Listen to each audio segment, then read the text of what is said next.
Reflect Tamil Nadu செய்திகளுக்காக செய்தி வாசிப்பவர் பாரதி கண்ணையா.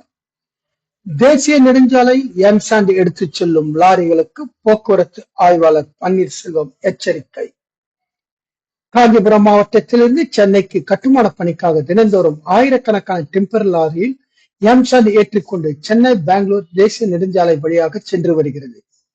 இந்நிலையில் எம்சாண்ட் ஏற்றிக்கொண்டு செல்லும் வாகனங்கள் அதிக பாரங்களை ஏற்றிச் செல்வதாகவும் எம்சாண்ட் லாரியில் மூடப்படாமல் வேகமாக ஓட்டிச் செல்வதால் லாரியில் இருந்து எம்சாண்ட் சிதறி பின்னால் வரும் வாகனங்கள் மீது விழுவதால் இருசக்கர வாகன ஓட்டிகள் கடும் சிரமம் ஏற்படுவதாக தொடர்ந்து புகார் தெரிவித்து வந்தனர்.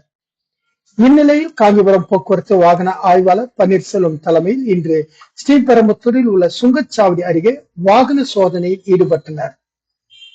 வாகன சோதனையின் போது சென்னையை நோக்கி சென்ற 20க்கும் மேற்பட்ட எம்சாண்ட் டிம்பர் லாரிகளில் மூடப்படாமல் மணல் சிதறிக் கொண்டு செல்வதை கண்டு வாகனத்தை நிறுத்தி ஒவ்வொரு வாகனத்திற்கும் அபராதம் விதித்து வாகன தணிக்கை ஆய்வாளர் பன்னீர்செல்வம் லாரியை முழுவதும் மூடிய பின் செல்ல வேண்டும் என அறிவுரை வழங்கிய பின் அனைத்து வாகனங்களிலும் தார்பாய் மூடி எம்சாண்ட் லாரியில் போற்றியபடி சென்றனர். மேலும் லாரியில் எம்சாண்ட் கொண்டு செல்லும் போது தொடர்ந்து மூடியபடி கொண்டு செல்ல வேண்டும், விதிகளை மீறினால் கடும் நடவடிக்கை எடுக்கப்படும் என ஆய்வாளர் பன்னீர்செல்வம் எச்சரித்தார். காஞ்சிபுரம் மாவட்டத்தில் இருந்து எமது செய்தியாளர் தினேஷ்.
சொல்றாங்கல்ல, ஏன் போட மாட்டேங்கிறீங்க?